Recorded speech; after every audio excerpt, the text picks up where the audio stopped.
I will be stunned if we don't have a recession in 23. Don't know the timing, but certainly by the end of 23. I will not be surprised if it's not larger than the so-called average garden variety. In November 2021, Bitcoin peaked at about $67,000 US. In less than a year, it has since lost over 65% of its value and currently down in the region of $20,000. The focus has been on the cryptocurrency market crash, which has suffered terribly in just a year. But that's not the full story. Chamath Palihapitiya, with David Sachs in today's video, reflect on the assets market and discuss what is really happening. They put the lens on growth stocks, big tech, and cryptocurrencies, and their findings are shocking. If you've not yet subscribed to this channel, please take a second to do that. Thank you. Now to the video. Definitely is the end of an era. I think it is sort of like the end of this phase of big tech where you had this, unfettered growth, where these business models were largely unassailable and they, were really just fighting to grow into their valuation and just generate more revenue to justify where they traded at. And now it's this next phase where they have to operate more like a cash cow business. And so, it's an acknowledgement that the growth is tapering. It's an acknowledgement that they're going to trade on a pretty tight band in terms of multiple, which means that they have to manage expenses much more tightly, which means that they can't have a really broad-based surface area in which to operate an experiment. You have to keep the experiments small. You have to manage your expenses. You can't have employees basically, run over the place. Management has to have a firm hand in dictating strategy and what people work on. So I think all of that signals that Jason, I don't think this is the end. I actually think it's the beginning, because these companies, Apple, Facebook, Google, maybe a little bit Microsoft, are the most sensitive to valuation because they are the most widely held.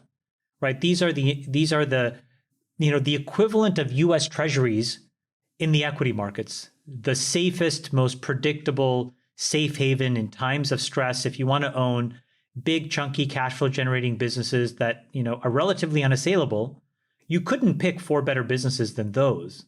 And so the fact that they see enough in the horizon to say that we need to batten down the hatches should be a warning to everybody else. FAANG stock, referring to the stocks of the biggest tech companies in the United States, Facebook, which is now Meta, Amazon, Apple, Netflix, and of course Google.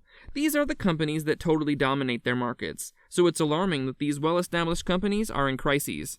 Currently, the Nasdaq YTD index shows that Meta, Facebook, is down 58%, Apple is down 20%, Amazon is down 29%, Google is also down 30%.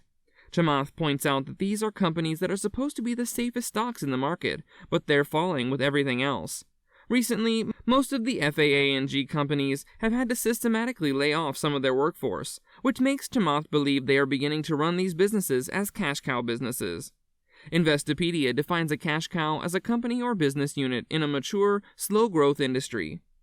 Cash cows have a large share of the market and require little investment. This is why these companies can afford to cut down on staff and spending, because they have grown massive and their profitability is not adversely affected. Despite drops in valuation, these companies are still highly profitable and able to pay dividends. On the reverse, some analysts do not think these companies are too big to disappoint in earnings. We're probably already seeing this with Apple Inc. Their latest product, the iPhone 14, has not sold as much as was expected upon its release. This could be a signal that we're already in a recessive economy. Consumers and investors are cutting spending massively. It's believed that we are yet to see the bottom of this sell-off. Google could experience a drop in advertisement revenues as advertisers cut down on their spending. Netflix is already struggling with consumer retention.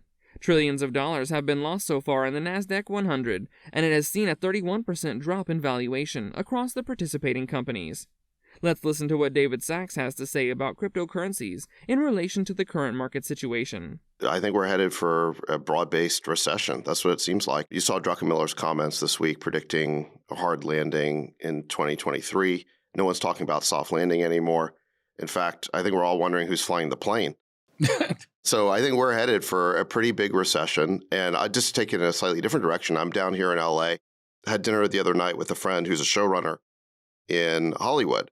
And so a showrunner basically is like the head writer, and they basically put together the writing team and the content for a show, and then they sell them to networks. He said that like no one is buying anything anymore here. That last year there was tremendous activity, and you saw like the Game of Thrones guys, D&D, they got like a $300 million deal from Netflix, and Shonda Rhimes got a $300 million deal. They did, yeah. Yeah, they got like there were massive multi-$100 million deals being made last year, and that was just for like future writing deals. Like Netflix wasn't even buying libraries when they did those deals. They were locking down talent for the next decade. Yeah, exactly. So all of that has stopped, and the reason is that Netflix's stock has been hammered, right? And not only do they not have the capital to do those kinds of crazy deals anymore, but they know that Wall Street is watching them. And so fundamentally, they're questioning whether their business model even works if they have to spend that much money on content. So then all of Netflix's competitors basically have stopped. So this whole like frothy environment that you had in Hollywood last year, that's just over. The faucet's been turned off, and it's not even turned off to a trickle. It's just stopped. So you think that this like massive asset bubble that we had last year was just in crypto and growth stocks. It's not. I think it actually trickled down into the real economy because Netflix was one of those growth stocks. The money then flowed into writers in Hollywood and then lots of other places. This is one small example, right? That this asset bubble wasn't purely just something that's going to be localized to crypto. It affects real people in the real economy, and we are just beginning to see the unwind of that.